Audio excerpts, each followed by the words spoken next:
Bom, em primeiro lugar, deixa eu me apresentar. Meu nome é Wesley Silva. O Eduardo me convidou para juntos nós ministrarmos esse curso, que é um curso bastante antigo, acho que ele já deve ter falado, né? Um curso que já foi ministrado já século passado ou não? Acho que 2000, então nesse ano ainda, tá? E é um curso que, embora nós estejamos trazendo novamente, ele é um curso sempre atual, porque ele trata de algo que é fundamental para o desempenho, para a dinâmica de relacionamentos no corpo de Cristo. Então, quando o Eduardo me convidou, eu aceitei, sabendo que, em primeiro lugar, a responsabilidade é grande, e, em segundo, a igreja precisa, né, estar constantemente sendo lembrada desses mandamentos, dessas mutualidades. Programamos o curso, então, para 8 aulas. Essa é a segunda aula. Nós vamos tentar cobrir 1, 2, 3 mutualidades numa mesma aula. Não sei se o Eduardo comentou com vocês, mas a gente teve esse dilema, porque todas são importantes, algumas têm mais conteúdo bíblico para ser explorado, outras são um pouquinho mais curtas, mas a gente julgou que é importante que a gente pudesse estar passando por todas elas, ou pelo menos pela grande maioria delas nessas aulas, para que a gente pudesse ter uma noção de como Deus foi cuidadoso em providenciar mandamentos que pudessem estar servindo como ferramentas de apoio para os nossos relacionamentos. Então, vocês vão perceber que talvez algumas vão exigir um tempo maior para a gente explorar aqui, outras nós vamos citar alguns versículos, mas todas elas são importantes porque estão dentro do mandamento bíblico, do neotestamentário das mutualidades. Eu peço desculpas porque eu não estou enxergando vocês, eu estou usando um óculos para leitura, então daqui para frente eu não consigo visualizar muito bem as fisionomias, tá? Eu sei que eu conheço algumas pessoas, outras não, e da mesma forma algumas me conhecem e outras não. Vamos começar então orando, pedindo que Deus possa estar nos ajudando a refletir e obedecer a tua palavra. Paulo, por gentileza, você poderia nos dirigir a Deus em oração? Senhor, nós te louvamos pelo privilégio de ser salvos pela tua graça. Agradecemos a Deus nesse momento, esse momento que nas a nós a oportunidade de estarmos juntos para aprendermos a tua palavra. Pedimos que Deus te unção, o Espírito Santo Wesley, para falar aos nossos corações, segundo as nossas necessidades, e também o teu nome, Deus, seja glorificado durante essas aulas desse curso. Oramos em nome do Senhor Jesus. Amém. Amém. Então vamos lá. Na aula passada, Eduardo viu com vocês sobre o amor, que o amor talvez seja uma das únicas mutualidades que a gente tem uma base bíblica para poder dizer, essa é uma das mais importantes, porque em 1 Coríntios 13, né, Paulo fala que só o amor vai permanecer no final. Então, tomando por base essa perspectiva de Paulo sobre o amor, a gente pode dizer com uma certa certeza que, de fato, o amor é uma das mais importantes. Em outras passagens bíblicas, nós também vemos a colocação do amor como algo que é fundamental no nosso relacionamento com Deus e no nosso relacionamento uns com os outros também. Afinal, o grande mandamento é amar a Deus sobre todas as coisas e ao próximo como a si mesmo. Mas hoje nós vamos entrar em outras mutualidades. Nós vamos tratar hoje de 2 delas, né? Orar uns pelos outros e confessar uns aos outros. Algumas mutualidades estão relacionadas pelo seu conteúdo, pelo contexto de relacionamento em que elas se aplicam. Outras parecem que são um pouco mais assim autônomas, isoladas. Mas é interessante a gente fazer esse exercício de tentar relacionar o que está ligado com o que, como que Deus providenciou que algumas coisas pudessem depender de outras para que o corpo pudesse funcionar de uma maneira bastante boa. Então, vamos começar sobre orar uns pelos outros. E o mandamento em que essa mutualidade se baseia é esse que aparece em Tiago 5,16, a segunda parte. Orem uns pelos outros para serem curados. A oração de um justo é poderosa e eficaz. Eu vou estar usando aqui a Bíblia na nova versão internacional, em português. Então, claro que existem várias outras versões com um fraseado, usando palavras um pouco diferentes, mas a gente tinha que optar por uma delas, e eu optei pela nova versão internacional, mas vocês podem estar acompanhando aí nas versões de vocês. Eu vou pedir que vocês também leiam alguns textos para nós, tá? Na participação, então não tem problema, leiam a versão que estiver com vocês. Então, em Tiago 5,16b, nós encontramos um mandamento bastante expressivo. Orem uns pelos outros para serem curados. O contexto é de cura, mas nós vamos falar da importância da oração como ferramenta de relacionamento mútuo na igreja. Não necessariamente ligado só ao contexto de cura, embora a gente saiba que a cura sempre foi uma grande preocupação no trato entre os irmãos. Afinal, nós temos listas de oração em que entram várias pessoas, aparecem vários pedidos diários ou semanais para orarmos por doentes. Então, a prática de orar por cura de irmãos era algo recorrente na igreja primitiva e continua até os dias de hoje. Então, nós vamos passar por isso também. Esse não é um curso sobre oração. Seria muita pretensão nossa querer tratar de oração em 40 minutos. A ideia não é essa, mas apenas mostrar como que a oração faz parte dessa ferramenta de relacionamento que nós temos, né, que Deus providenciou para nós no nosso arsenal, né, de maneiras pelas quais nos tratamos. E orar é uma maneira pela qual nós nos comunicamos com Deus. Então, de novo, sem a pretensão de querer definir oração, eu sei que existem várias tentativas de definir o que é oração. Na experiência de vários autores bíblicos e na nossa própria experiência, a gente também pode ter as definições próprias, mas, resumindo, é quando nós nos comunicamos com Deus, nós oramos. E a oração deve ser muito mais um estado da alma do que um ato específico. Seria muito difícil nós entendermos 1 Tessalonicenses 5,17, que diz o quê mesmo? Orai sem cessar, ou orem constantemente, depende da versão. Mas a ideia oração é uma prática que tem que ser mantida continuamente. E seria muito difícil nós entendermos a prática contínua se entendêssemos oração apenas como um ato específico. Afinal, nós não temos 24 horas para ficar orando, né, num ato específico.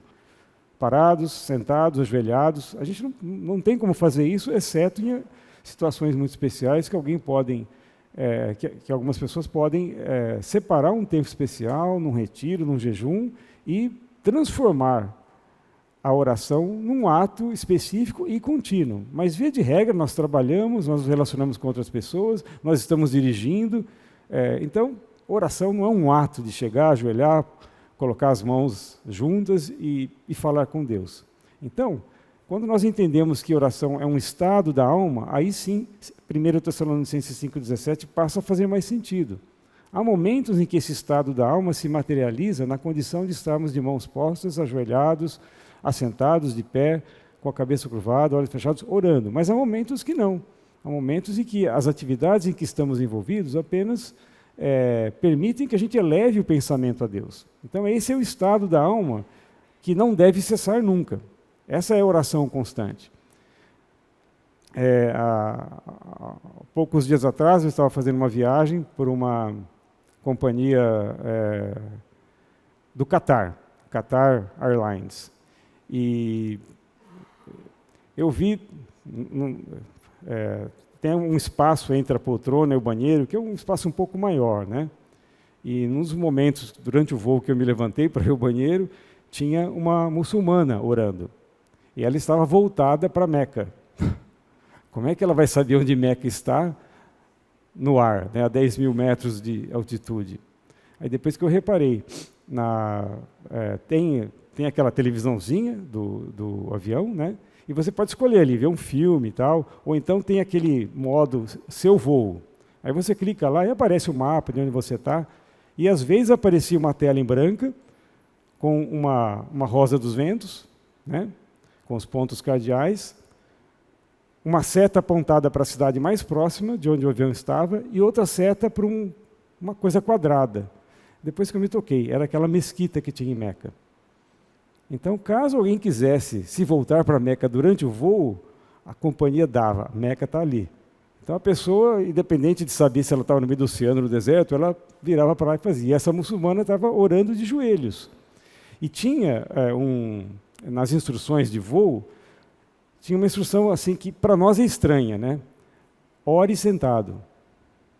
Já pensou se num voo de muçulmanos todo mundo fosse orar ajoelhado? Não ia ter espaço, evidentemente, no avião. Então havia uma instrução lá. Quando for orar, ore sentado. Agora eu imagino que difícil é para o muçulmano, que talvez entenda a oração muito mais como um ato específico, ter que orar sentado. É como se ele tivesse acorrentado, né? Aquilo faz parte da tradição dele. E quando o islamismo foi estabelecido, não tinham aviões. Agora tem, e eles têm que orar. E orar sentado, é duro pedir para o muçulmano orar sentado. Acho que eles devem se revoltar. Aquela mulher encontrou um espaço lá e conseguiu, mas o resto dos tripulantes não. Então, é bom entender a oração como algo que deve ser um estado da alma. E pela riqueza de significados e implicações que a oração tem, ela se constitui um tema complexo. Tão complexo que nós vamos ver Lucas 11, qual é o capítulo que o Fernando está dando agora?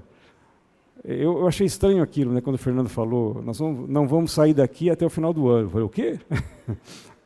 Mas ele vai falar sobre a oração no Pai Nosso. Então a oração é um tema complexo que justifica um tratamento profundo, né, instrutivo, como esse que o Fernando vai dar nas suas mensagens.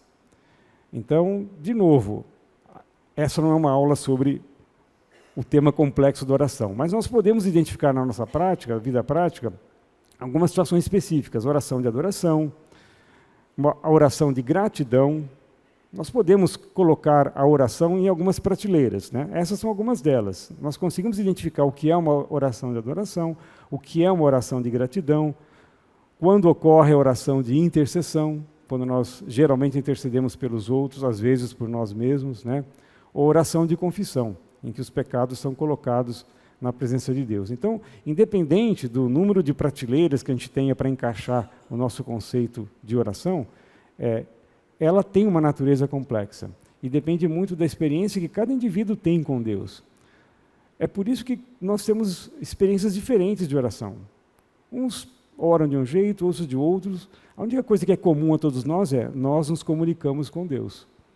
Esse é o denominador comum da oração. Em relação a outras mutualidades, a oração tem uma característica bem especial. As outras mutualidades consistem em ações ou atitudes que, quando praticadas, por exemplo, amar uns aos outros. A gente viu isso eu não estava aqui. Vocês viram isso na aula passada. Amai uns aos outros. Nós vamos ver também acolhei uns aos outros, perdoai uns aos outros. São ações diretas que nós fazemos em relação a outras pessoas. Ou ações que nós não fazemos. Não julgueis, não mentais, não invejais. Então, geralmente, nesse rol de mutualidades, Eduardo tem apresentado todas elas, são 25, 24 por aí, existem ações diretas ou a falta de ações que geralmente resultam em benefício direto. No caso da oração, não.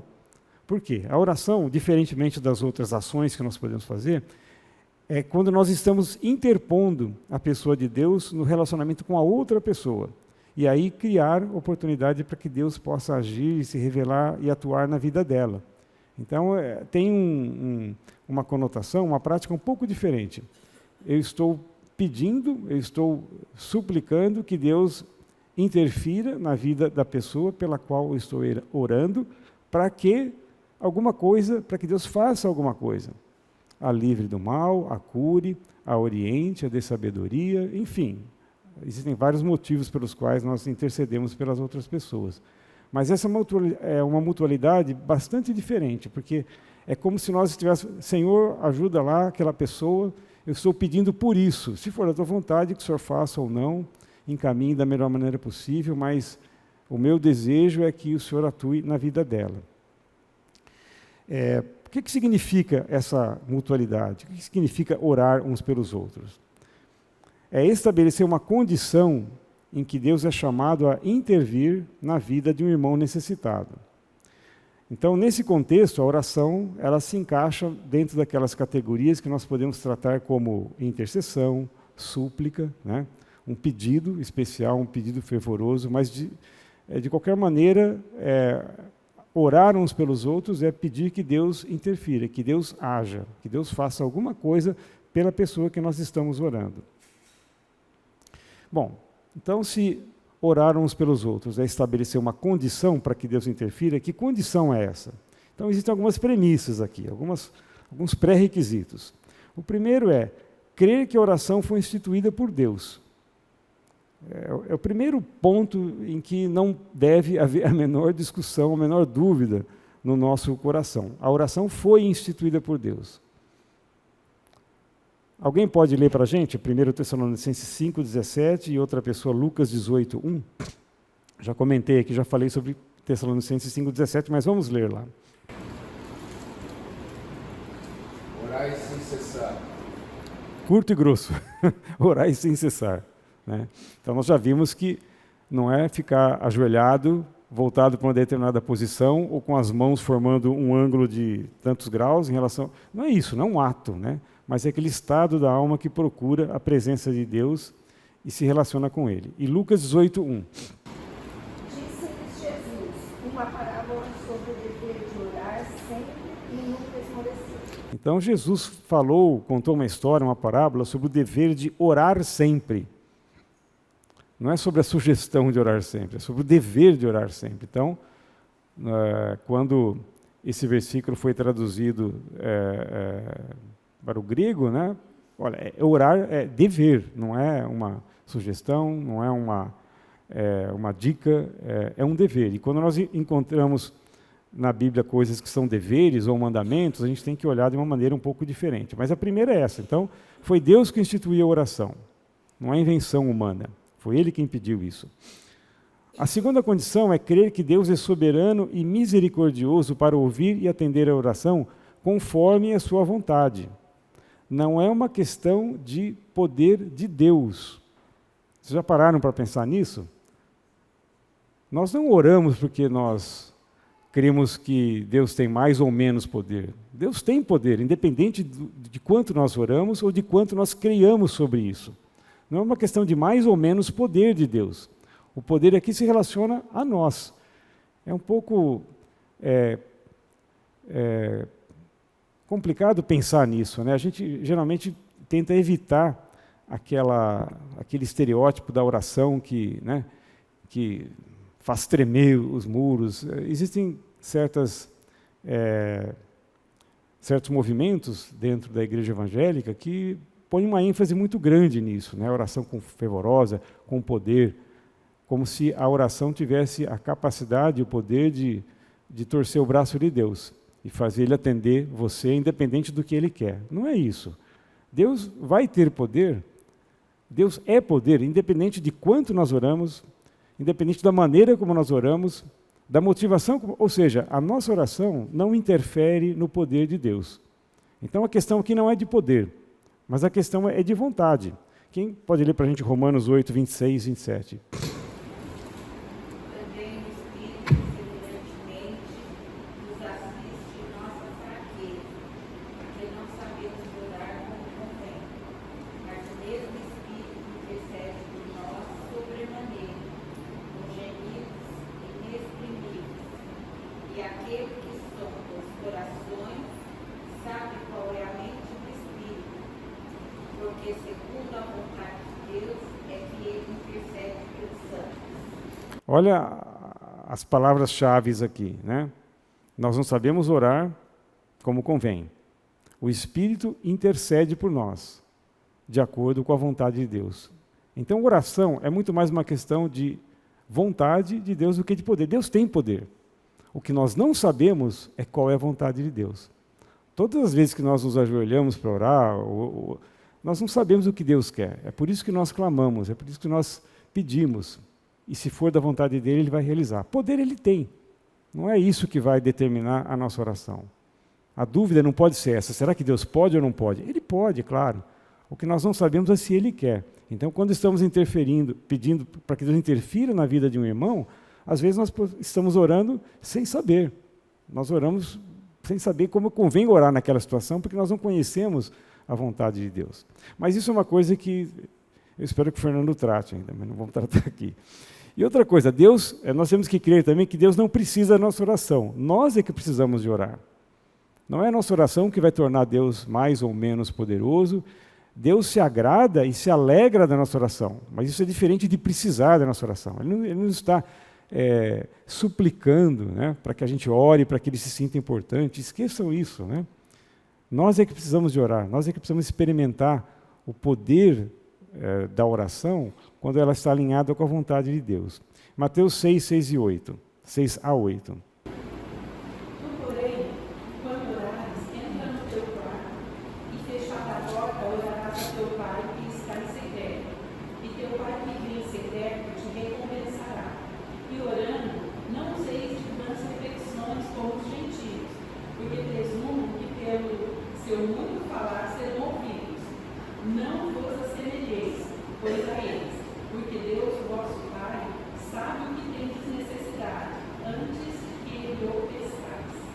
Então Deus já sabe a nossa necessidade.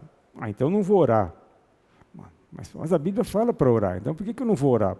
Isso pode até soar um pouco contraditório, mas na mente e soberania de Deus, nós precisamos de orar. Somos nós que vamos ser recompensados, não é Deus. Quando a gente ora, a gente não está fazendo um favor para Deus. Nós estamos fazendo um favor para nós mesmos. Nós estamos nos colocando na condição de sermos recompensados por Deus, quando nós oramos de acordo com a vontade dEle e de uma maneira não alinhada com o farisaísmo daquela época, né, que motivou Jesus a falar isso lá em Mateus 6.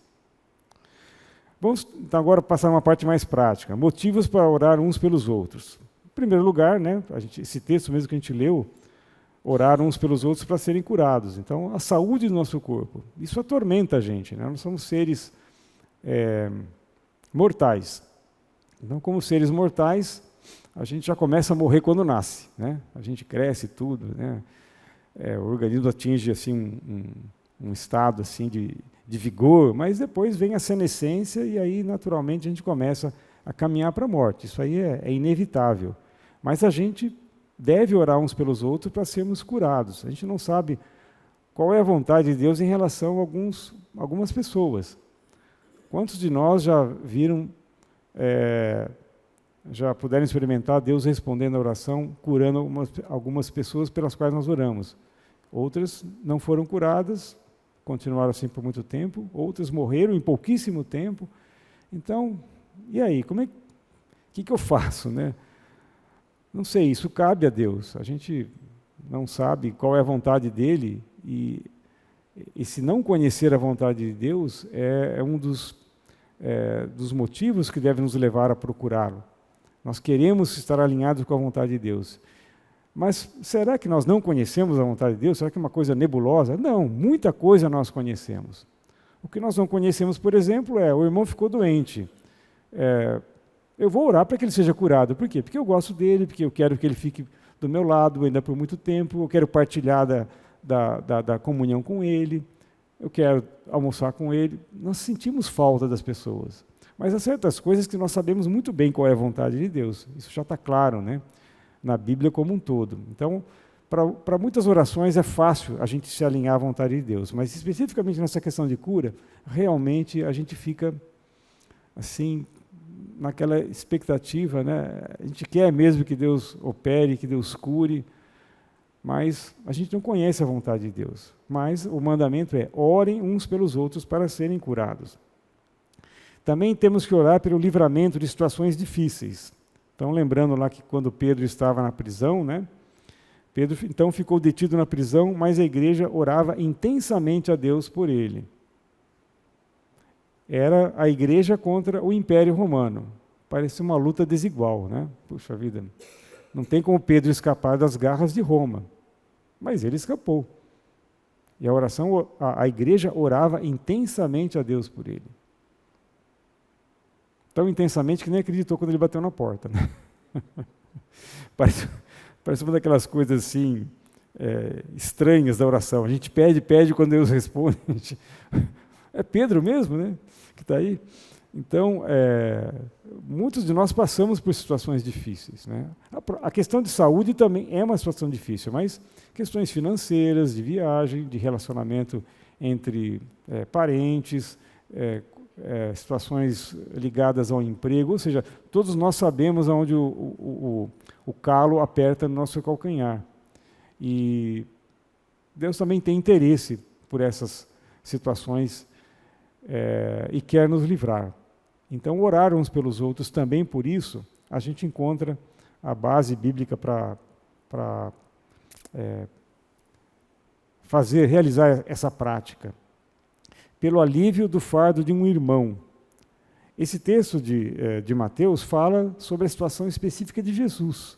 Mas se o próprio Filho de Deus precisou do apoio, né, da oração dos seus discípulos, naquela hora em que ele estava enfrentando a dura realidade do cumprimento da missão dele, quanto mais nós, seres humanos, né, pecadores, precisamos do apoio uns dos outros. Jesus falou com seus discípulos, disse-lhes então, a minha alma está profundamente triste, numa tristeza mortal, fiquem aqui e vigiem comigo. Então o próprio Filho de Deus demonstrando na prática o que nós deveríamos fazer entre nós, na igreja. Vigiem comigo, me ajudem, me deem um apoio, me ajudem a passar por esse problema, me ajudem a ter alívio desse fardo que está pesando sobre mim. É difícil. Às vezes um ombro amigo, né, serve não só para chorar, mas também para, de repente, compartilhar algum motivo de oração.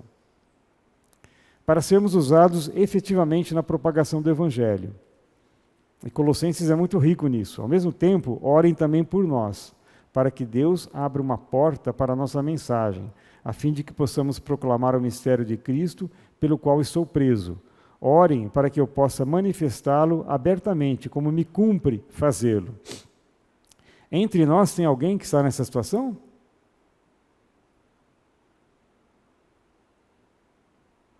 Vou mudar a pergunta.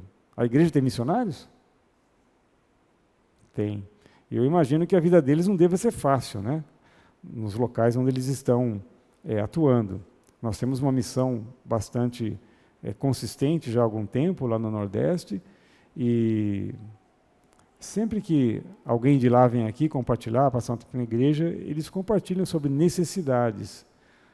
Não só necessidades materiais, mas principalmente de resistência ao Evangelho, né, de incredulidade. Então Paulo está dizendo, olha, eu preciso da oração de vocês porque eu fui designado para pregar o Evangelho, para proclamar a mensagem. Então, orem para que eu possa manifestá-lo abertamente, como me cumpre fazê-lo. Orem para que eu cumpra fielmente a minha missão. É claro que isso não vale só para missionários. Eu usei o exemplo da nossa igreja, mas todos nós somos, de uma certa maneira, né, responsáveis por proclamar o Evangelho. Então, esse é um motivo também muito importante para que a gente ore. Finalmente, irmãos, orem por nós, para que a palavra do Senhor se propague rapidamente e receba a honra merecida, como aconteceu entre vocês. Então, Paulo, sempre que ele, nas suas cartas, ele tira alguns momentos ali para falar, olha, me ajude aqui, tá? Eu estou precisando de oração para que eu possa cumprir esse meu ministério que ele recebeu diretamente do Senhor, lá no caminho de Damasco, né? Outro motivo, para sermos livres da maldade humana. Também Paulo, em 2 Tessalonicenses 3:2. Orem também para que sejamos libertos dos homens perversos e maus, pois a fé não é de todos. Aqui é uma situação bem específica e que às vezes nos atemoriza, né? Quando a gente percebe que nós estamos na mira de alguém, principalmente se essa pessoa for uma pessoa má, uma pessoa ímpia, alguém que não conhece o Senhor e que tem o potencial de nos causar algum mal. Isso mexe com a nossa base, a gente estremece um pouco, né? Quando a gente tem... Não estou falando aqui de problemas que nós criamos, né? Então, de repente, eu faço cometo alguma infração legal e aí a justiça vem atrás de mim. Bom, aí o problema foi meu, a culpa foi minha, mas muitas vezes nós somos perseguidos por razões diversas no trabalho, às vezes alguém não vai com a nossa cara ou fica sabendo que a gente é crente e começa a tramar, né, a construir estratégias para nos prejudicar. É a maldade humana, né, na sua expressão, às vezes, mais vívida, né, tentando dificultar, complicar a vida de um filho de Deus. Então, Paulo estava falando, orem também para que sejamos libertos dos homens perversos e maus. E Paulo se viu na mira deles em várias ocasiões, né? A gente sabe que os judeus, principalmente, né, que invejavam a Paulo e detestavam o que ele fazia, tentaram, né, tramar vários complôs para pegá-lo, para assassiná-lo mesmo. Então, ele sabia do que estava falando quando ele fez esse pedido de oração. Também para alcançar a maturidade e pleno conhecimento da vontade de Deus. Por essa razão, desde o dia em que o ouvimos, não deixamos de orar por vocês e de pedir que sejam cheios do pleno conhecimento da vontade de Deus, com toda a sabedoria e entendimento espiritual. E também Paulo, ainda em Colossenses, mas em outro capítulo, fala: Epáfras, que é um de vocês e servo de Cristo Jesus, envia saudações. Ele está sempre batalhando por vocês em oração, para que, como pessoas maduras e plenamente convictas, continuem firmes em toda a vontade de Deus. Vocês repararam que oração está ligada ao conhecimento da vontade de Deus nesses dois textos? Paulo não deixava de orar por eles, para que eles fossem cheios do pleno conhecimento da vontade de Deus. E Epáfras batalhava em oração para que eles pudessem continuar firmes em toda a vontade de Deus. Então, de novo aqui, essa ideia de oração ligada ao conhecimento da vontade de Deus. Quando a gente conseguir perceber isso, né, a gente vai ter talvez uma sensibilidade diferente para orar. Não é aquela oração, Senhor, né, me atende porque eu estou aqui já há tanto tempo. Não é, a gente não vai liberar o poder de Deus pelo tanto que nós oramos ou pela maneira que nós oramos, como a gente viu lá em Mateus, não por vãs repetições, mas quando nós alinhados com a vontade de Deus, né, Deus se sensibiliza. Esse é o poder que a oração do justo tem, de conhecer essa alegria de ter a oração respondida, né? E quando uma oração que nós fazemos respondida, o que a gente pensa? Eu orei. Deus respondeu? Eu orei de acordo com a vontade de Deus. Não é legal isso, saber? Isso enche a gente de satisfação, né, de saber que a nossa oração foi respondida, não porque eu insisti demais e Deus finalmente, tá bom, vai. Mas por quê?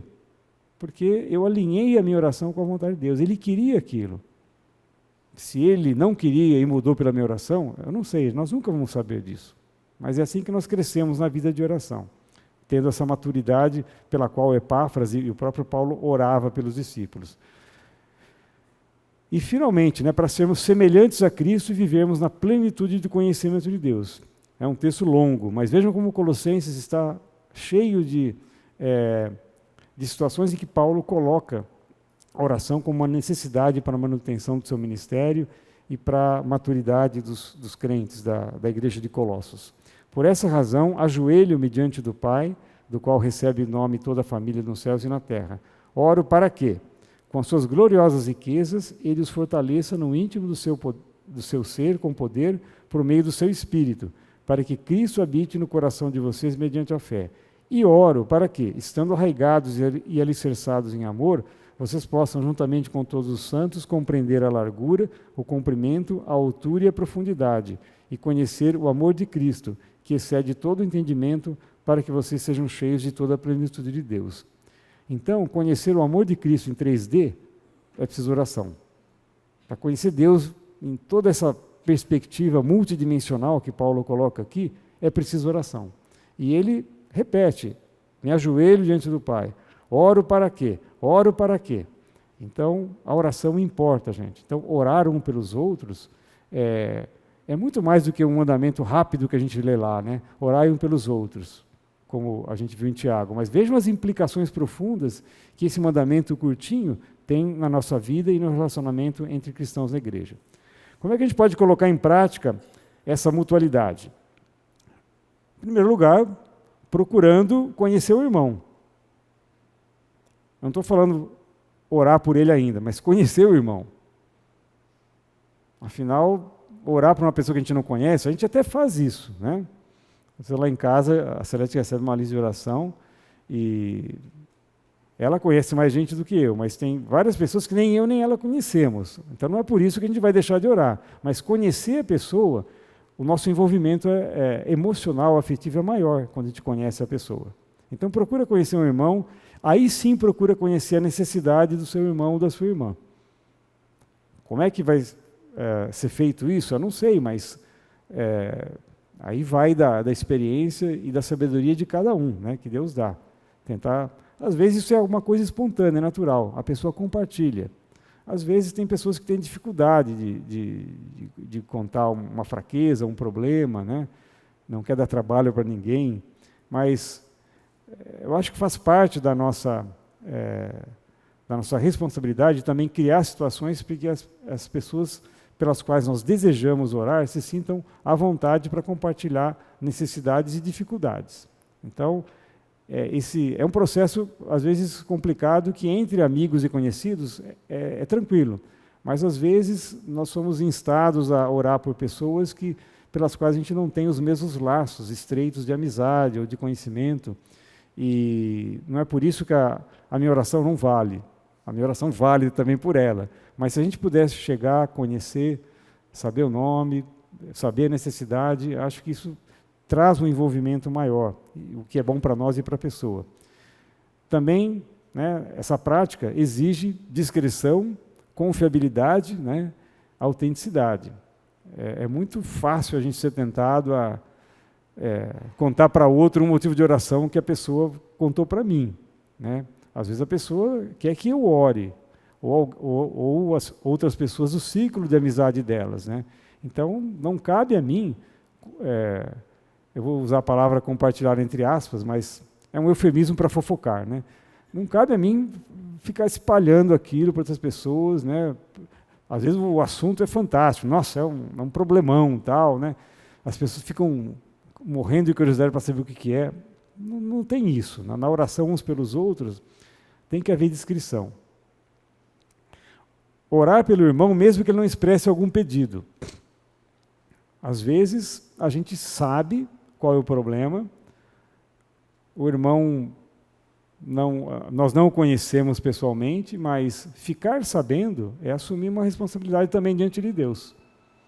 Então, temos que orar, mesmo que a gente não tenha esses passos anteriores que fizemos aqui. E por último, organize-se para orar regularmente e não cobre uma resposta. Ficar de orar para uma pessoa é um compromisso que a gente assume diante de Deus. Então, temos que achar um tempo para aquilo, achar um horário, né? Não pode ser o dia inteiro, mas então que horário pode? Quando que eu posso levar diante de Deus a vida daquele irmão e pedir que Deus interfira ali? E por último, não cobrar uma resposta. Tem gente que pede oração e depois nem tchum, né, para falar o que aconteceu.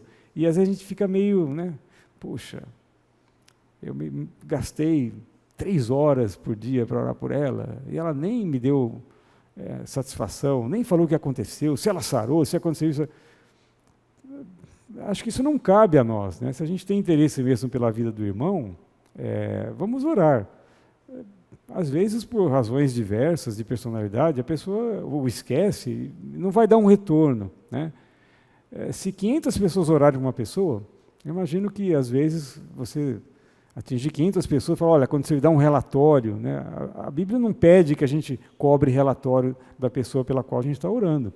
A nossa obrigação é orar. Então, não cobre uma resposta, nem espere uma resposta. Claro que isso alimenta, né, a nossa fé, saber que Deus respondeu a oração e a pessoa obteve o que precisava na sua vida.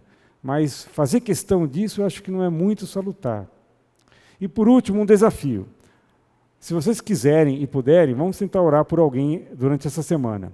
Então, escolham um irmão, uma irmã, procura descobrir alguma necessidade específica, separem um horário ou período para orar e, principalmente, perceba as mudanças na sua atitude em relação a ele ou ela. Quando a gente faz isso de uma maneira assim organizada, sistematizada, eu me envolvo pessoalmente.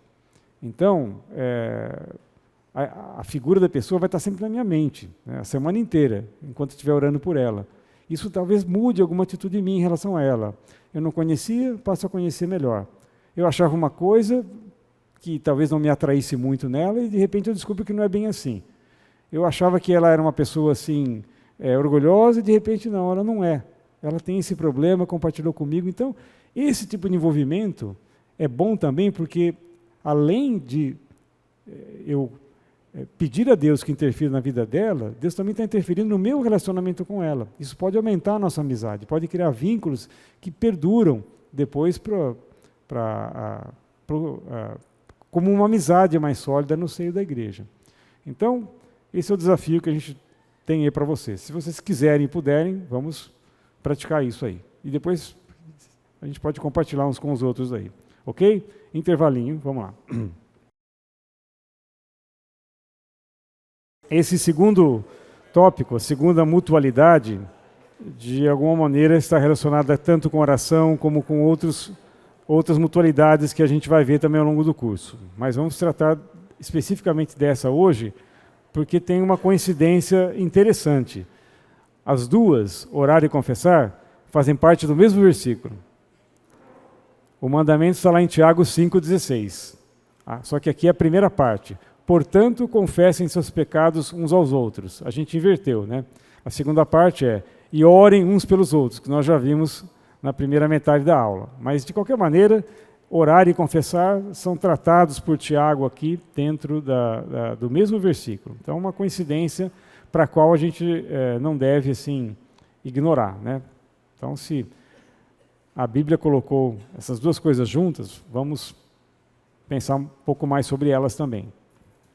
Qual que é o significado dessa mutualidade? Então, confessar os pecados uns aos outros é reconhecer em comunicação com outros cristãos os pecados que temos cometidos. De novo, é uma definição, vamos dizer assim, pré-fabricada, né? É bom definir algumas coisas, mas isso não quer dizer que a experiência da pessoa tem que se encaixar numa definição fabricada, bonitinha, tá bom? Mas acho que isso ajuda a gente a lançar um pouco mais de compreensão sobre a confissão como um todo. É um sinal exterior de nossa tristeza interior, isso é importante, né? Pela ofensa cometida, da nossa intenção de mudar e do desejo que sentimos pela reconciliação. Então, essa mutualidade da confissão, ela tem um elemento emocional, talvez um pouco mais forte do que nós vimos na anterior, de orar uns aos outros, porque a confissão implica em uma atitude que está longe de ser anormal para a gente, né? Geralmente, confissão é aquela ideia de confessar alguma falha, algum erro. Isso não é normal, ninguém gosta disso, né? Mas isso é importante no corpo de Cristo. Então, mesmo sendo uma situação não muito típica, né, ou que a gente às vezes tende a evitar, isso envolve uma ligação emocional bastante forte. É um sinal exterior da nossa tristeza interior. Quando a confissão é dirigida ao indivíduo ofendido, ela deve ser acompanhada do pedido de perdão. O que me parece óbvio. Se você se dirige a alguém e confessa que de alguma maneira você prejudicou a pessoa, cometeu alguma falha, algum pecado contra ela, você não está só comunicando, olha, eu fiz isso, tá? Tchau. Não é assim, né? Você comunica e o fato de comunicar já mostra que você tem um interesse interior em que a situação seja restabelecida, em que o relacionamento seja restabelecido e que mesmo que a pessoa não percebesse que foi você o autor daquela ação, né, que ela seja propensa a ver em você como um ofensor e está disposta a aceitar o seu pedido de perdão. Então, são duas coisas que andam juntas, confissão e o pedido de perdão. Não faz sentido você pedir perdão sem confessar. Não, mas você está pedindo perdão do quê? Isso já aconteceu comigo. A pessoa diz, olha, desculpa, tá? Do quê? Não, daquela vez. Ah, bom. Então, às vezes isso acontece em coisas assim, não tão graves, né? Olha, eu queria que você me desculpasse, porque aconteceu. Quando? Como é que foi e tal? Então, o indivíduo que foi ofendido, e nem sempre o indivíduo se ofendeu. A culpa está na cabeça da pessoa. Mas, de qualquer maneira, se ela tomou aquilo como uma ofensa, a confissão e o pedido de perdão são plenamente justificáveis. Acho que não depende da pessoa estar ciente ou não do que aconteceu, lembrar-se ou não do que aconteceu.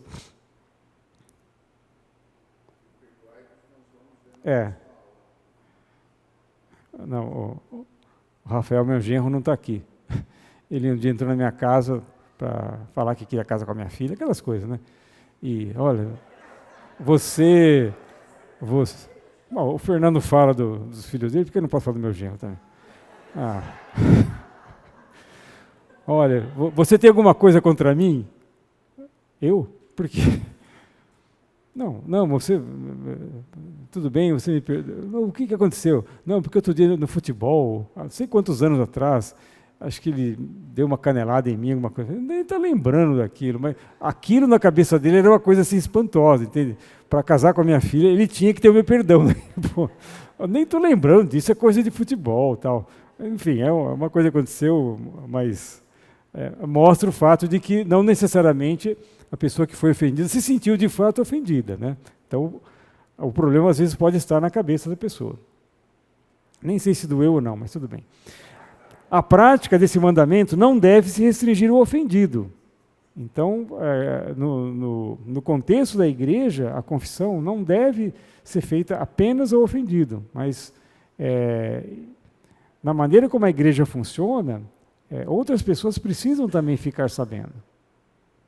Então, isso faz parte do modo com que a igreja opera. Né? Há problemas, há pecados que envolvem um tratamento comunitário, e não individual, ou 1 a 1, 2 a 2.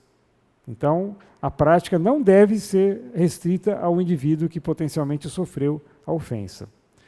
Qual que é a razão? Pode falar. Detalhe um pouquinho mais isso que você falou. Porque aí, como fazer isso? Como fazer o quê? Essa questão de, às vezes, não é só com o indivíduo aqui, mais gente envolvida para fazer esse... Vamos imaginar que a ofensa foi dirigida a um indivíduo específico, mas que por conta disso, alguma coisa na igreja mudou, não foi feita, foi prejudicado, outras pessoas se indispuseram, ou seja, a coisa se alastrou, percebe? Então, uma pessoa ofendeu outra diretamente, mas essa pessoa estava numa posição de que outras pessoas estavam ligadas a ela podia ser responsável por outras situações no meio da igreja. Então, aí o prejudicado não foi apenas a pessoa que sofreu ofensa, mas todo o corpo foi prejudicado de uma maneira ou outra. É nesse sentido que, eventualmente, num problema ligado à confissão, outras pessoas têm que saber também. Está claro, Edna?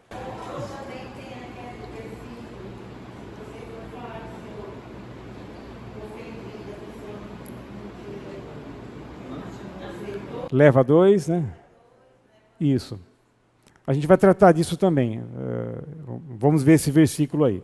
Dentro desse aspecto, tem o fortalecimento da fé. Às vezes você está precisando de estar numa situação onde você não consegue encontrar uma situação, uma solução. Você pode confessar o seu pecado, conversar sobre o seu pecado com o outro irmão, que vai te ajudar no crescimento da sua fé.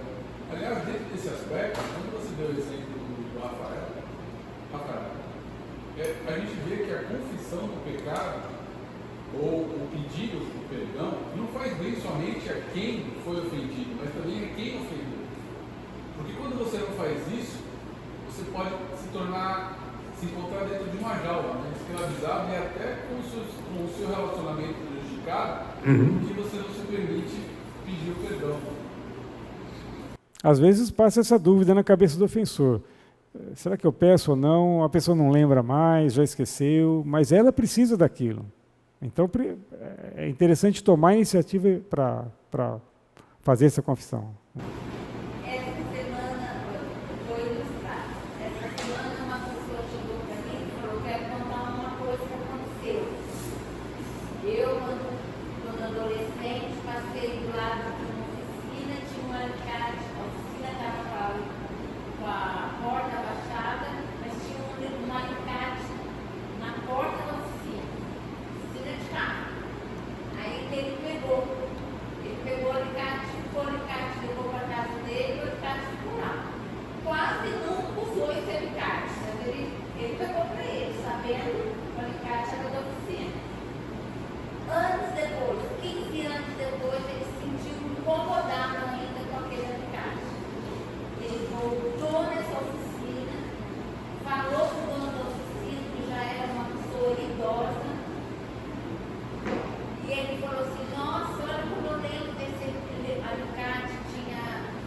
trouxe do alicate era de cobre e sumiu o alicate. Mas você nem precisa devolver. Ele falou, mas eu faço questão, porque vai fazer bem para mim no meu relacionamento com Deus. E ainda testemunhou de Deus. Então, era uma coisa que estava pensando nele, nem o dono. Nessa questão da confissão fazer benefício para o confessor, né? A Bíblia trata disso. Nós vamos ver alguns versículos que dão suporte a essa colocação que a Celeste fez. Mas antes, vocês podem interromper, tá? Se eu perceber que a interrupção vai comprometer a aula, uma hora eu paro. Mas vocês podem fazer perguntas na hora que vocês quiserem, tá? Estava ouvindo que a Celeste e a turma falando muito bem. Hã? Estava ouvindo que você liberar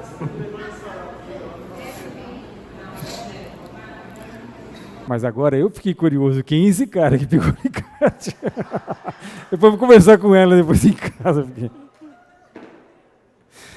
A igreja é formada por pecadores salvos por Jesus, mas a salvação em Cristo não nos livra da realidade e presença do pecado. Então, a necessidade de confissão sempre vai acontecer na igreja, por quê? Porque nós não, embora nós tenhamos sido justificados, santificados, ainda continuamos pecadores. Então, não tem jeito. Isso é um modus operandi que a igreja sempre vai precisar praticar. Mas quem pode ler Salmo 51:3 e 1 João 1:8-10? Duas pessoas, por gentileza.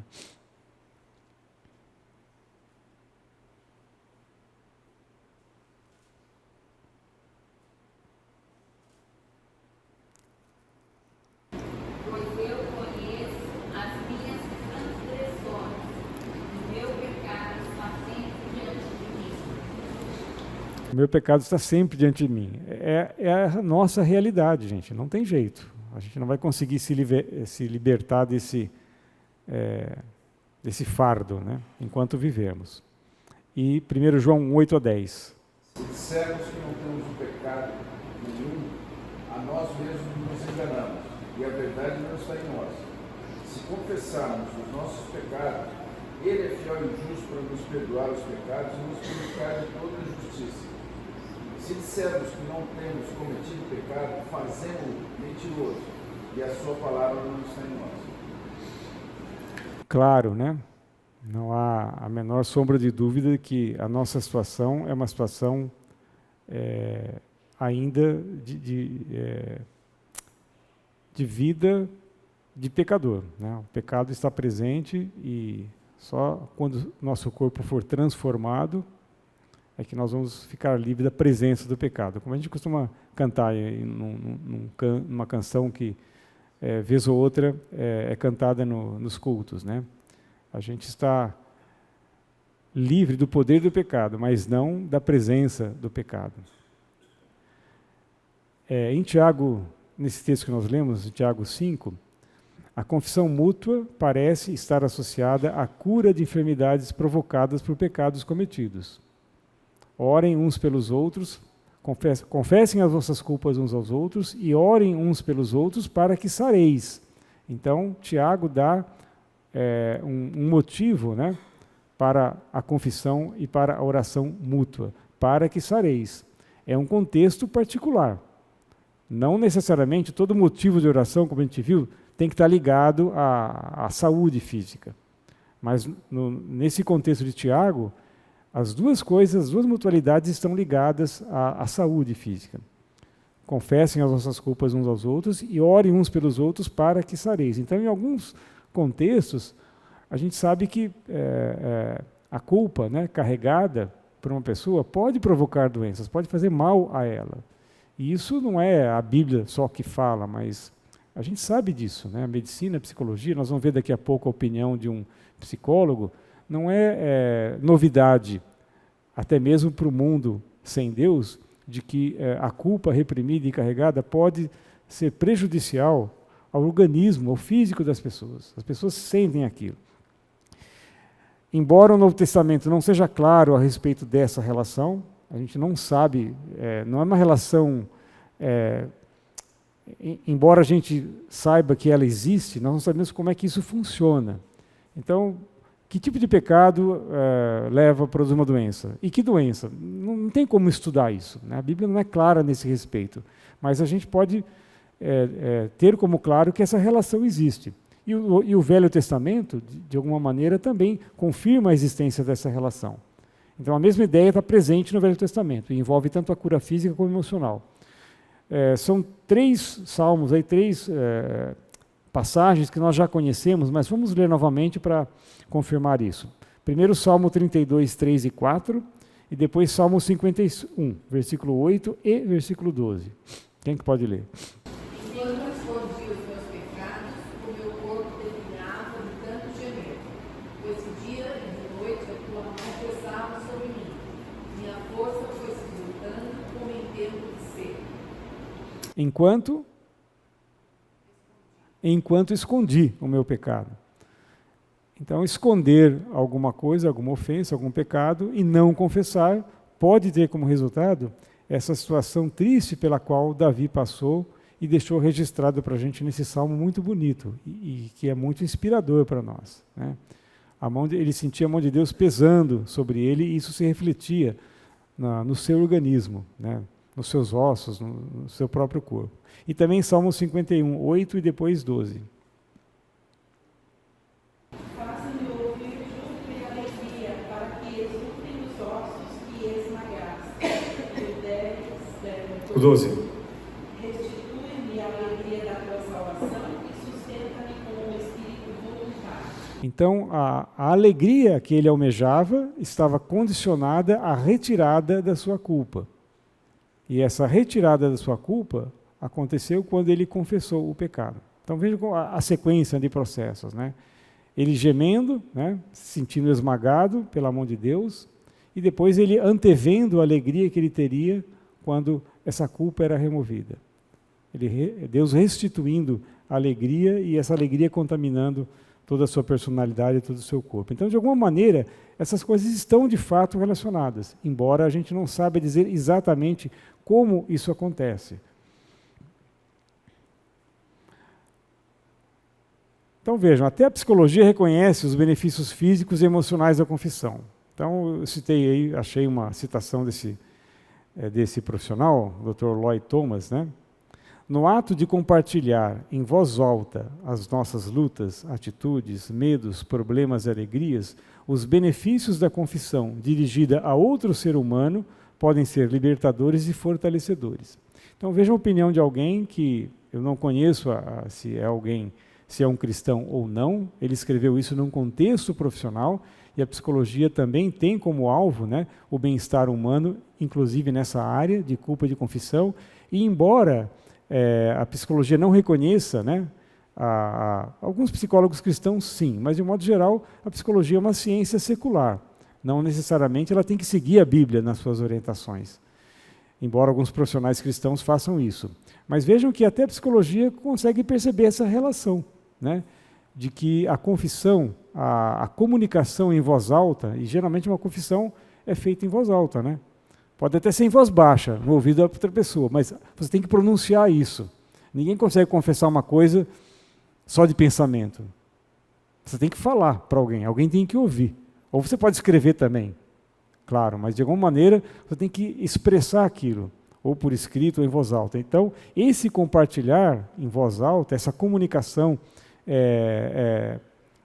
expressa, né?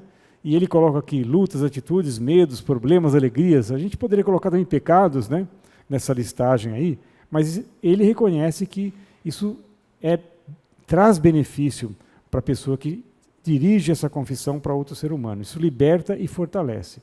Então, a gente vê aqui a sabedoria de Deus no sentido de que a própria lei de Deus, ela encontra eco, né, nas coisas que a lei do homem, ou a ciência que o homem faz, acabam descobrindo.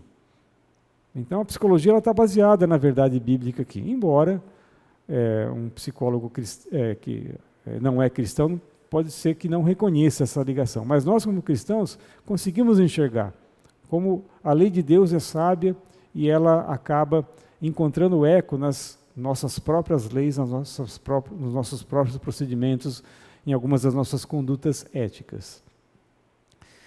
Então, a quem nós vamos confessar? É claro que tudo começa com Deus. Então, se a pessoa se sentiu mal porque roubou um alicate, ela tem que primeiro chegar para Deus e falar: Senhor, eu roubei um alicate, né? Estou mal com isso, não devia ter feito isso, estou arrependido. Salmo 32:5. Então reconheci diante de ti o meu pecado, e não encobri as minhas culpas. Eu disse: confessarei as minhas transgressões ao Senhor, e tu perdoaste a culpa do meu pecado.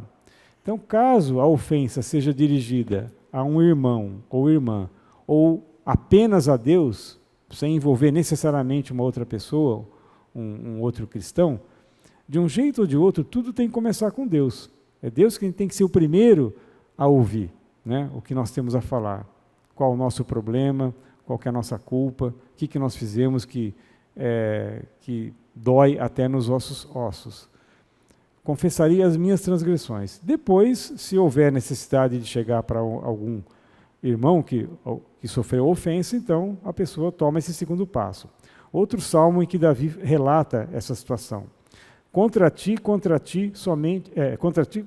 pequei e fiz o que tu reprovas, de modo que justa é a tua sentença e tens razão em condenar-me. Sei que sou pecador desde que nasci, sim, desde que me concebeu minha mãe. Então, o fato de pecarmos contra Deus não é acidente, é genético. A gente peca contra Deus porque nós já nascemos assim, né? Nós herdamos isso dos nossos pais, que herdaram até chegar nos nossos primeiros pais. Então, não é acidente, culpa, pecado, seja contra Deus, contra outra pessoa, nós pecamos porque somos pecadores, né? Não é porque, vou cometer um pecado. Não, a gente peca inconscientemente, conscientemente, e Davi sabe que, no fundo, todo pecado é contra Deus. Ele fez o que Deus reprovava. E achou justa, né, a sentença, né? A gente conhece o contexto em que ele escreveu isso aí.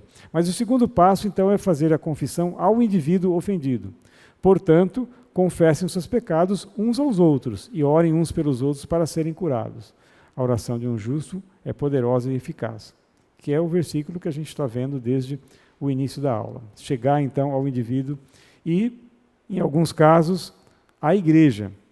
Muitos dos que creram, está lá em Atos 19, muitos dos que creram vinham e confessavam e declaravam abertamente suas más obras. A gente não vai ler o texto todo, mas se vocês pegarem o capítulo de Atos, vocês vão ver que as pessoas traziam livros de ocultismo e fizeram uma grande fogueira. Aí, não sei se fizeram fogueira, mas queimaram os livros, enfim, depositaram as coisas aos pés dos apóstolos. Então, eles se sentiram tão compungidos pela profecia, pela palavra profética que eles estavam ouvindo, que o Espírito tocou no coração deles e apontou, acusou: vocês estão praticando ocultismo. E qual foi o resultado disso? Eles confessaram à igreja: olha, a gente tinha alguns livros lá em casa e a gente tinha algumas práticas que não condiziam com o Evangelho. Então, nós estamos reconhecendo nossos erros, estão aqui os livros, vocês podem queimar isso agora. Então, em alguns casos, é a igreja que vai ouvir a confissão. Então, depende muito de cada situação e Deus tem que dar sabedoria não só para a gente, mas também para quem dirige a igreja, para a liderança da igreja, para saber como administra cada caso. E o que motiva a confissão? Primeiro, a confrontação com a palavra, né? O Espírito nos alerta. É o Espírito quem mostra para a gente se a gente está pecando ou não. E muitas vezes é a palavra, né, que é lida, que é ouvida, que é assistida, que vai fazer esse papel, através do qual, puxa, agora que eu vi, passaram a lista, ainda bem que alguém pegou, porque eu sempre esqueço a lista, ela pode estar na frente do computador que eu esqueço de passar. Mas vamos ler lá Neemias. No 24º dia do mês, os israelitas se reuniram, jejuaram, vestiram um pano de saco e puseram terra sobre a cabeça. Os que eram de ascendência israelita tinham se separado de todos os estrangeiros. Levantaram-se nos seus lugares, confessaram os seus pecados e a maldade dos seus antepassados. Ficaram onde estavam e leram o livro da lei do Senhor, do seu Deus, durante 3 horas. e passaram outras 3 horas confessando os seus pecados e adorando o Senhor, o seu Deus. Então vejam, é um confronto com a palavra bastante demorado, né? 3 horas ouvindo e aquilo martelando, e eles se lembraram do que eles tinham feito, do que os antepassados dele tinham feito. E é interessante esse tipo de confissão, né? A gente, às vezes, eu nasci em berço de ouro, né? Tal, a minha ascendência é nobre e tal. E aqui os israelitas falaram, não, a coisa começou lá atrás, os nossos antepassados pecaram, falharam com Deus, e nós continuamos no mesmo caminho. Então é uma confissão pública, né? E altamente comovente. Eu fico imaginando que devia ser uma situação altamente emotiva, né? A ponto das pessoas não ligarem para ficarem 3 horas. Ficaram onde estavam e leram o livro da lei do Senhor durante 3 horas. Eu não sei se eles tinham cadeiras, né? Assim, imagino que não. Naquela época podiam estar sentados no chão, enfim, mas ficar 3 horas ouvindo a palavra e aquilo trabalhando na mente deles, e depois mais 3 horas confessando os pecados e adorando a Deus. Então, uma situação altamente emotiva, né? E tocante. Acho que qualquer um de nós que estivesse lá, acho que se envolveria rapidamente nesse clima bastante liderado, né, pelo Espírito de Deus, levando as pessoas publicamente a confessarem e a adorarem. Mas a confissão também é motivada pela identificação e reconhecimento do pecado. Então nós conhecemos esses versículos do Salmo 139, né, os 2 últimos versículos. Sonda-me, ó Deus, e conhece o meu coração, prova-me e conhece as minhas inquietações. Vê se em minha conduta algo te ofende e dirige-me pelo caminho eterno. Às vezes, identificar o pecado não é uma situação automática.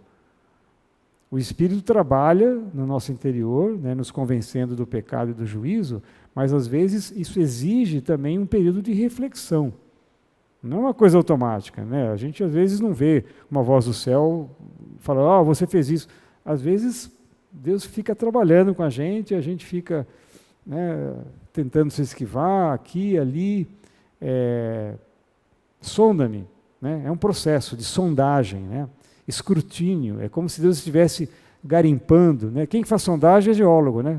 Geólogos fazem muitas sondagens. Tira uma amostra de terra aqui, examina, tira ali, vai prospectando. Esse que é o significado de sondar, de prospectar. Então é assim que Deus faz conosco, e isso nos leva a refletir, a considerar as evidências, as provas, as situações. A nossa memória puxa para o passado, né? A nossa imaginação vai para o presente, para poder também avaliar o que pode acontecer. Vê se em minha conduta algo te ofende e dirige-me pelo caminho eterno. E também a confissão é motivada pelo arrependimento genuíno. Agora vamos voltar lá para Esdras, né? Um contemporâneo lá de Neemias, uma situação muito parecida.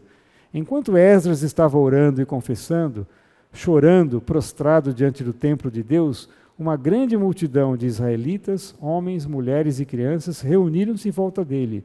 Eles também choravam amargamente. Então o choro aqui, esse chorar amargamente,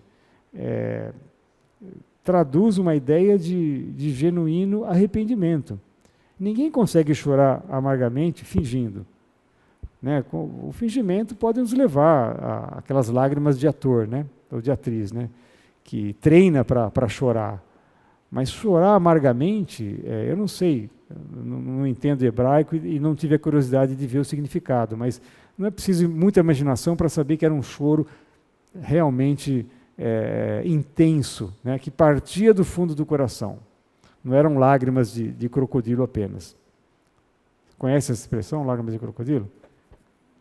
Fake news, tá? Fake news. Não é. Não, eles choram, mas deixa. Depois eu explico. Depois eu explico por que o crocodilo chora. Mas, então essa grande multidão, né, também num evento que deveria ter uma carga emocional muito grande, muito forte. Então agora colocar em prática a mutualidade do confessar uns aos outros. Então algumas etapas, alguns passos práticos para quem precisar fazer isso, né, ter alguma orientação. A confissão mútua é mais espontânea dentro dos limites do discipulado, 1 a 1, ou do grupo pequeno, em que todos se conheçam bem, se amem muito e tenham estabelecido um relacionamento de mútua confiança. Claro, confissões podem ser muito explosivas. Se ela for feita no grupo errado, ninguém segura, né? A coisa se espalha, vira fofoca, pode ser um rebuliço, e a gente já viu isso acontecer, sabe? Coisas que deveriam ficar restritas ao grupo interessado, vazou. E aí, o resultado, aí Satanás aproveita esse vazamento e a coisa fica muito pior. Então, algo que deveria ser algo bom, uma confissão, um pedido de perdão, às vezes acaba caindo no ouvido de algumas pessoas e acionando a língua dessas pessoas, e a coisa se espalha, e os resultados podem ser bem tristes para a vida da igreja. Então, para que haja uma certa segurança na confissão, é bom que seja feito em grupos pequenos e, de preferência, com pessoas que se conhecem e se amam muito bem, em que haja um relacionamento de mútua confiança. Em geral, só o ofendido, né, ou os ofendidos, ou a liderança da igreja, devem ouvir a confissão. Sempre que outros tiverem que se envolver, o número deve ser o menor possível, pelas mesmas razões, né, que eu acabei de falar. Quanto menos gente estiver envolvida, melhor. Embora a gente tenha lido lá em Neemias, em Esdras, né, que uma grande multidão, homens, mulheres, crianças, né, ficaram aí 3 horas. Isso não é o padrão da igreja de hoje, né? Então, isso geralmente acontece entre pessoas, num grupo pequeno, no discipulado, na coinonia, e tem que haver esse compromisso, esse pacto de mútua confiança, senão o que é para ser um bem pode se tornar um mal incontrolável e trazer mais prejuízo para a vida da igreja. Na confissão, os pecados não devem ser relatados com riqueza de detalhes, para evitar desânimo ou tentação nos outros. Alguém pode ler Gálatas 6:1?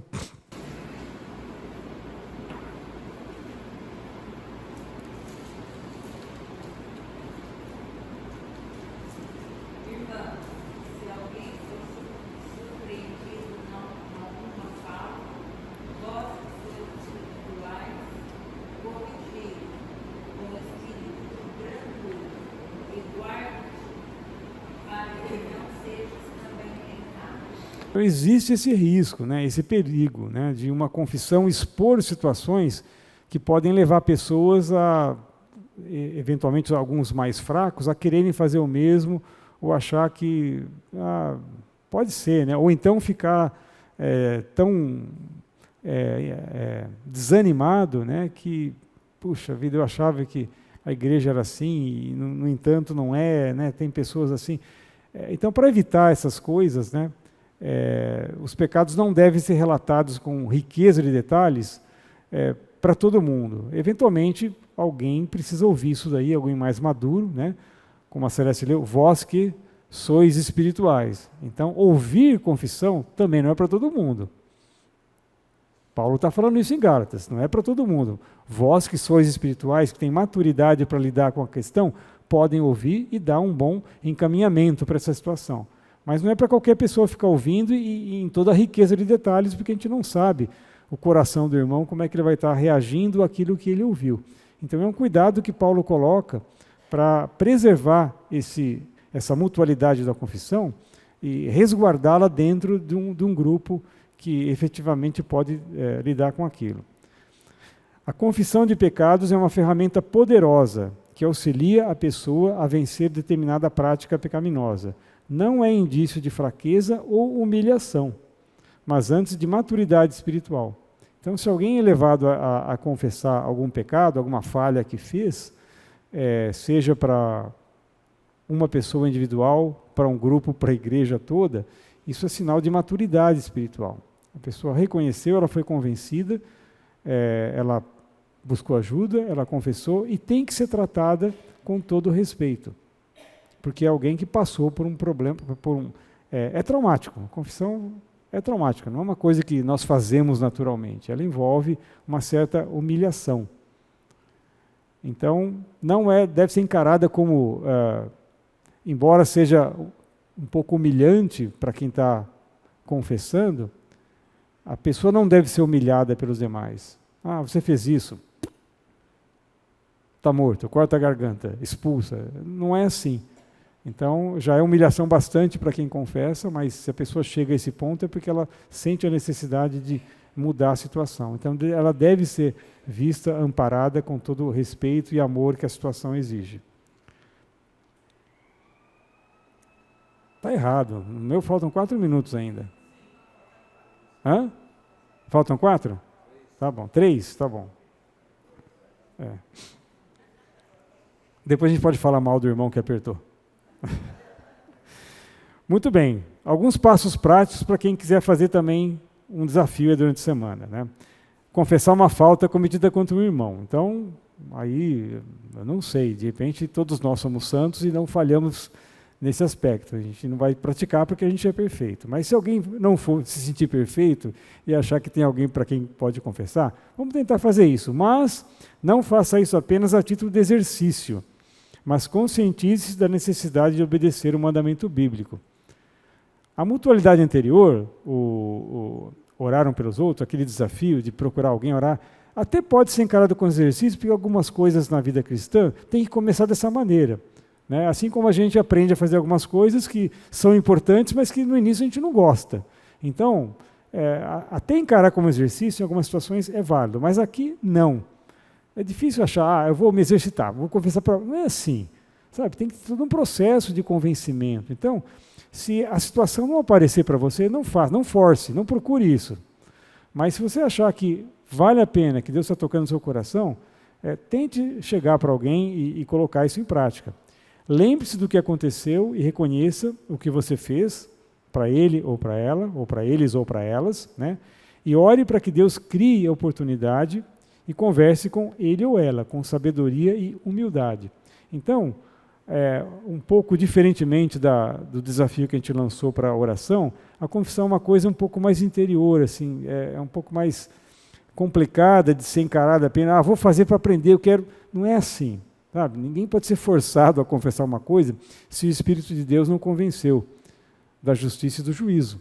É o Espírito Santo quem convence. Então, não é algo para se fazer só a título de exercício, você não vai conseguir fazer. Então, ore a Deus e, se Deus quiser que você passe por essa experiência, então siga esses passos, né, em oração, e que Deus o abençoe, né, que você possa ser feliz naquilo. E esteja disposto a aceitar o resultado da confissão. Se você confessou é porque você precisa do perdão. Às vezes o perdão não vem da pessoa. E aí? Já aconteceu com alguém? Comigo já. E aí você fica, né? Desgraçado. Confessei tudo, me humilhei e a pessoa pisou ainda, né? É o preço, né, que a gente paga por obedecer a Deus. Então, da mesma maneira que a gente não deve cobrar um relatório de resposta de oração, a gente tem que saber também que isso pode acontecer. Você pode se humilhar, procurar a pessoa e a pessoa simplesmente ignorar, virar as costas e falar, olha, não estou nem aí, o problema é seu, eu vou te processar, alguma coisa assim, e você não consegue o perdão. Busca a Deus, porque o nosso coração humano precisa de apoio nessas horas, porque a gente se entrega, né, às vezes voluntariamente, quer fazer aquilo que Deus está pedindo de nós, e a gente recebe, às vezes, uma resposta assim. Então, que Deus tenha misericórdia de nós também. Assim como Deus nos abençoa para procurar alguém, para poder praticar isso, que Deus tenha misericórdia de nós, se a gente não conseguir aquilo que a nossa expectativa colocava para a gente. Então, pode acontecer. Eu acho que no seio da igreja, quando a coisa é feita de modo assim genuíno, seguindo todos os passos e com muita oração, acho que dificilmente um irmão vai negar o perdão para outro irmão por alguma coisa que ele fez, alguma ofensa. Mas, se acontecer, que Deus tenha misericórdia de nós e que nos leve a aceitar isso com maturidade, e aí é mais um motivo para orar por ele, né? Acabei não lendo aquele texto que a Celeste falou, né? Você leva, confessa, ou cobra um relacionamento, a pessoa não aceita. A igreja tem meios de lidar com isso também. Fala. Mas é que a confissão também pode ser para uma pessoa que não é irmão. Também. Acho que a mutualidade foi colocada no sentido de dar ferramentas para a igreja utilizar. Mas a gente viu, né, a psicologia apoia a confissão. Então, você pode chegar, aliás, você deve chegar. Você não tem obrigação de ser honesto e sincero só com seus irmãos. No seu trabalho, com seus parentes que não são crentes, na vida e sociedade em geral, nós temos vários compromissos como cristãos, como filhos de Deus, que nos impõem algumas atitudes que são as mesmas que nós deveríamos ter para com os nossos irmãos também. Afinal, qualquer pessoa deve ser digna do nosso respeito, nossa consideração, da nossa sinceridade e da nossa honestidade. Então, eu falhei e peço desculpa para os irmãos, mas no meu trabalho, não. Eu me tranco, não estou nem aí, os caras não são... Não é assim que a gente tem que agir. Bem lembrado. Pergunta, gente. Eu sei que o Guilherme falava que eu sou muito conteudista. Eu sou mesmo. Eu gosto de ver o conteúdo dado, entendeu? Mas eu sei que a gente tem que ter tempo para refletir, para pensar, para perguntar também. Então, nós temos ainda, agora já passamos 2 minutos, mas se alguém nos próximos 3 minutos quiser ficar até mais 5 minutos, quiser comentar alguma coisa, perguntar alguma coisa, fique à vontade. Tá?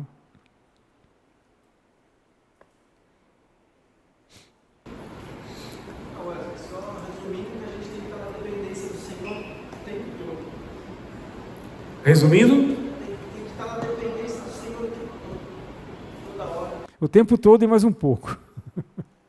É 120% do tempo, não pode ser 100%. Mas vocês perceberam que são situações que as mutualidades visam o relacionamento de pessoas, e pessoas são extremamente complicadas, nós somos complexos. Então, às vezes, chegar lá com a receitinha bíblica, passo 1, passo 2, passo 3, às vezes não dá certo. Então, a gente tem que ter mesmo muita maturidade para fazer essas coisas, porque não é garantia de que você seguir os passos bíblicos que o resultado vai ser feliz. Às vezes, não. E aí nós temos que depender de Deus, como ele falou, para poder também encarar essas respostas que não atendem à nossa expectativa, né? Sabendo que essas mutualidades não são opcionais, porque isso alimenta o nosso relacionamento com o próximo, que essa é a forma de testemunharmos do amor de Deus, e também alimenta a nossa mutualidade com o Senhor, a nossa comunhão com o Senhor. Então é muito importante. Isso. É algo a ser exercitado e viver na área. É um suprimento do Senhor. E vocês vão ver que as outras mutualidades também não vão escapar desse contexto. Algumas podem parecer assim mais, vamos dizer, automáticas, é fácil de fazer, mas nada é fácil de fazer, né? Vamos terminar então. Senhor, obrigado por nos ter desafiado com essas 2 mutualidades que aprendemos, que vimos na Tua Palavra. Permita que, como igreja, nós tenhamos a sabedoria e a oportunidade para colocarmos isso em prática. Trabalha no nosso coração, trabalha no coração de cada irmão, para que a sua igreja cresça de uma maneira consistente e reconhecendo, Pai, o valor da Tua Palavra para conduzir e regular os nossos relacionamentos. Nós não queremos ser pessoas que estejam fora da Tua vontade em relação a isso, mas entendemos que o Senhor se preocupa com os nossos relacionamentos pessoais. Em nome de Jesus. Amém.